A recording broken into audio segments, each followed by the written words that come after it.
All right. I'll introduce myself first. I'm Thomson, or more commonly referred to as Tom. As you notice from my accent, I'm not from this part of the world, so I don't want any references to cricket or the Ashes dropped in today. I have no interest in that. Zero interest in that. I am currently working down at St Louis de Montfort's primary school down in the southeast suburbs. We're one of, I think, only a handful of specifically primary schools that are working the school that are using the Schoolbox platform at the moment. We have a very forward-thinking principal who's always on the cusp of new movements. For example, we've been involved in the Icon movement for 7 years because we were on the first phase and then the consultative committee and stuff. But I've only been here for a few months, approximately about a year now, and due to maternity leave, got handballed this last year of, could you take responsibility of Monte's and Schoolbox and make sure that we're moving it forward whilst also being a Year 6 teacher for 4 days of the week. So what I've come today just to share with you is just from a primary perspective how we've developed our own style and how we've begun to use some of the elements such as ePortfolio for the children, developing a profile for the children so that they feel it's personalised and that they're engaged in all the words that you said at the beginning when you presented, James. So first things first, Monte's. It's slightly different, and I thought it is important for me to point out why we call it Monte's. Obviously, Monte's is a derivative of St Louis de Montfort, which is our patron saint, and we decided that for a Year 6 for a primary campus, we needed to make it engaging and appealing, and so we spoke with the guys at Schoolbox, and they were able to support that with not only the URL but also how we developed what it looks like. So we've chosen a meerkat, and we do have a rationale of why we chose a meerkat because they're inquisitive and they also they like to learn and they're active all the time and they work together in groups as well as independently. So we developed this character of Monte the meerkat, and that was a really good opportunity for us when we started right off the bat to be able to promote this new learning platform, this new area, with our character Monte, and the children instantly wanted to get on there and learn a little bit more about Monte. So that was just a really nice entry point, and I'm talking specifically to those people that are potentially, I don't have it yet, Georgina and I were discussing, but just as a way of engaging those younger children. But it works all the way through from prep all the way up to Year 6 for us. I thought I'd just talk a little bit about our timeline, because we've been with Alaris, I think since May 2016 is when we launched, so probably a few months prior to that, which was a similar time to what I arrived, and we defined the parameters the way that we wanted to work throughout the foreseeable future anyway. It's really interesting listening to you guys like Clancy and the things that you've done, Victor, and stuff in terms of assessment, because that's really where we want to push it and move it, because we don't necessarily have that complete functionality covered. So thank you for sharing those, and Ross as well, and James, what you did. Don't leave anyone out. So that's really nice, and the pastoral element as well is really, really great for us. But at the moment, we've really just focused on creating a platform and a place that the children can communicate, can engage with each other, and can create their own platform, their own profile, their own style. So as you can see, we decided the structure on ours, which we've manipulated slightly. Because we do have only one, we have multiple campuses, but one campus for the children because we're only primary school. And within that, we thought, how can we then define that? So we came up with the term cluster pages for the children's areas for the year levels, and then we had class pages, then we had level news, and we've since decided that we take the level news out because it was kind of duplicating, and we're trying to streamline as much as we possibly can in what we're doing. Then it was an interesting, sorry, I forgot your name, who collected, behind Ross. Yeah, Dale, when he collected the badge. One of the biggest things for us was initiating the Schoolbox modules, which were fantastic, and going through that process.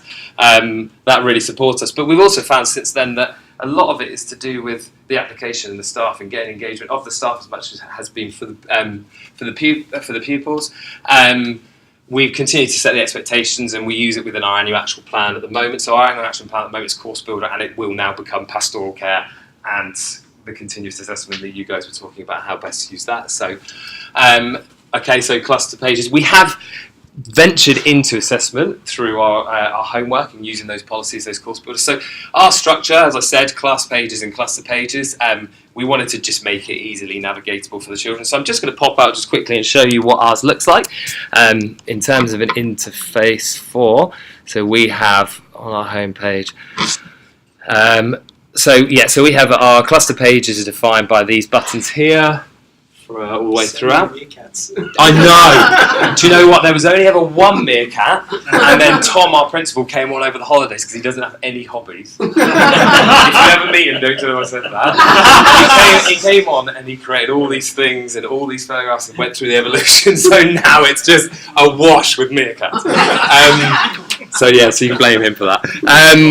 But that's really good. Like, having management that's engaged as well as supportive has been really good for us because it's pushed the teachers through as well. So we have our cluster pages which contain just content at the moment and link to our class pages and images and stuff. And I mean, at the moment we're relatively basic in terms of our presentation, our content, because we're still experimenting with the components. We're still learning those, but that's one of my objectives this year is to build competency with the staff so they're actually using more, especially some of those tools like the blog, to be able to have that. I mean, only last year, Roberta, I met in class. I said this statistic to Dwayne, I think, when I came in. We were looking at parental engagement and we were only at 10% or something, and it would spike when we introduced to Celeris our reporting our attendance package, and we introduced our reporting through here, and it would spike at those times the reports went out. And then it would just drop down instantly. So managing notifications and just the simple things of putting things like the news component in there has massively increased traffic going through. So that's been really beneficial to us. Class pages as well. That's the other one. The way they're grouped. I'll just show mine just to give a structure. So we've given artistic license to our staff in terms of what they put on. We've just defined.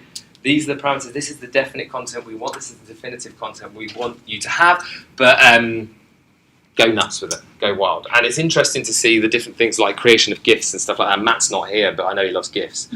But the creation of GIFs and stuff, and people coming to you and saying, look, can you teach me how to do this, that, and the other?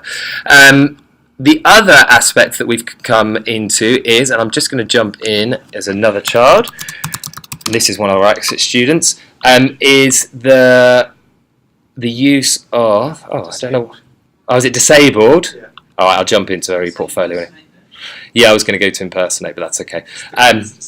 So this is our ePortfolio, and this is the structure we've decided for ePortfolio for our children, and this is something that's evolved. So this is actually looking at the end of 2016, and we have set up the way that we've run the ePortfolios with our core subjects. So previously, the children were given the opportunity to put their work upon it. Not necessarily using the assessment tools yet in the way that you guys have talked about, which is what we want to do, but just working on the basis of smart goal setting and writing reflections and recording reflections. And then what that trickled really nicely into was our transition from student conferences in the traditional model in primary school to student-led conferences where the children come and the teacher doesn't have to do anything, which is fantastic. Just sit there and watch the celebration of their learning. So this has evolved and changed. We put quite a large emphasis in the first year on it must look pretty, it must look nice, but now we've moved away from that and we've realised that that's far too time consuming. It's more important that we're displaying the learning on there. So I'll show you a child from last year and just a slight, I can impersonate her. So this is just to give you an idea of our children's interface, what they see, how it's slightly different. And my portfolio. Just go.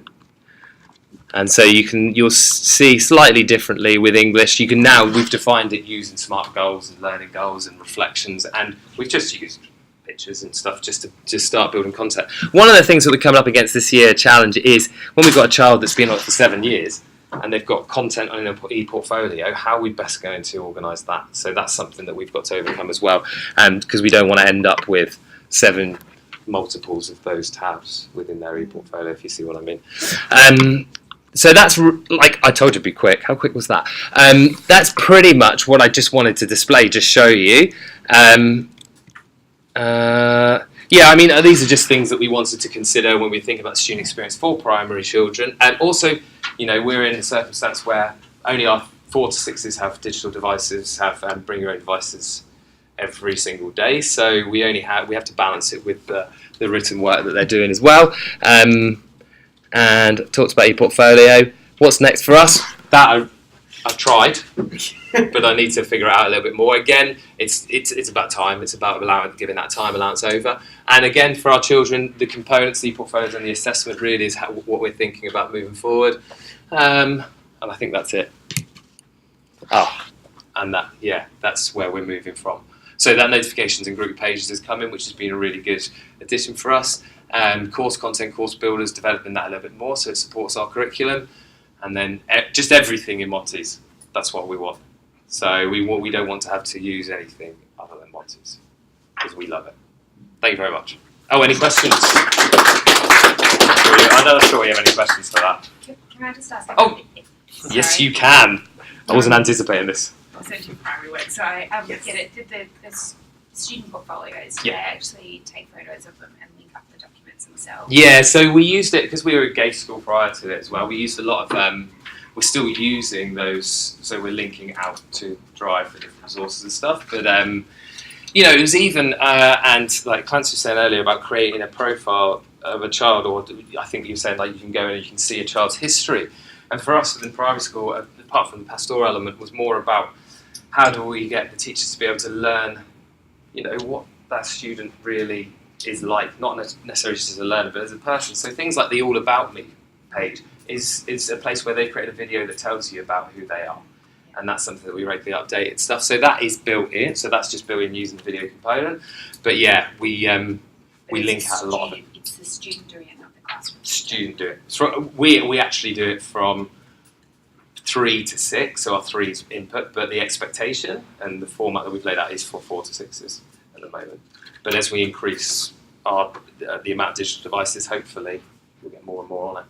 Get those preps. Yeah. Working hard. Well, they are. They've got 8 in each class, but yeah, with 30 in there, it's a bit interesting. But yeah, so that's it. Hope that helps. Yes. Just about staff training and stuff. So how often do you get together with staff and teach them how to do stuff in Schoolbox, or how do you do that training? Never. Do you know what?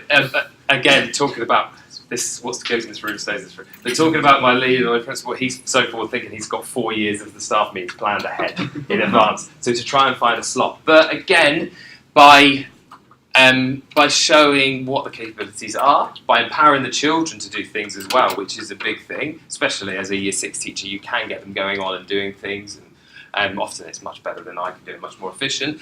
The teachers and the staff, it will build that. I think the news, being able to use news and notifications that go out to the parents, then there is even more of an expectation because the staff know, okay, if something happens in the classroom, it's nice to be able to share that and celebrate it, and it will bring people in. And if I'm the only teacher not doing that, then it's going to stand out potentially. So we've got, You must obviously coordinate the curriculum though to have those key things that you need to do, like the video that you said. Yeah. So we do. You must coordinate that through curriculum planning. Yeah, we do. And so, a teacher and learner focus would have been SMART goals, identifying SMART goals, and so we would have put a Monte's component into that about how will then we visually represent that on our LCM. So yeah, but it's constantly talking about, and the Schoolbox modules are brilliant. Like they really are, but there is so much value in just playing and just having a go and seeing what happens, and because nothing is undoable. Am I right in saying that? Nothing is undoable. I don't know. Double negative. Yeah. Just a heads up as well for anyone that does and is interested in primary school. Do you know when what month what we're aiming for? April. We've been wanting to run a sort of workshop with our primary school super users to get this kind of feedback and to. There's obviously we're really fortunate to have you using our product in a junior school setting. It was always designed for it, but at the same time, there are other options that you could be using. And there's been some great innovation within the space for junior schools, and we want to take some of that learning and really drive some of that functionality for that use. So if you guys can get involved when we send out those invites, yeah, for sure, it would be fantastic. Absolutely, I'll be there in a heartbeat. No, as I say, Prince Wizard is massive, likes to be at the front of everything, and he is the biggest fan of you guys and what you produce. And this was when I was doing this at 11:15 last night. I was like, do I make it a bit of a celebration also of what you've done? So thank you, and I'm sure that goes for everybody. Like, thank you for the support that you offer. You put in a ticket and it gets answered, and the support's there as well. So really appreciate what you're doing and what you've done for us, and giving us that opportunity to personalise it and make it our own. Thanks. Cool. Well, that's it. Thanks so Excellent. much.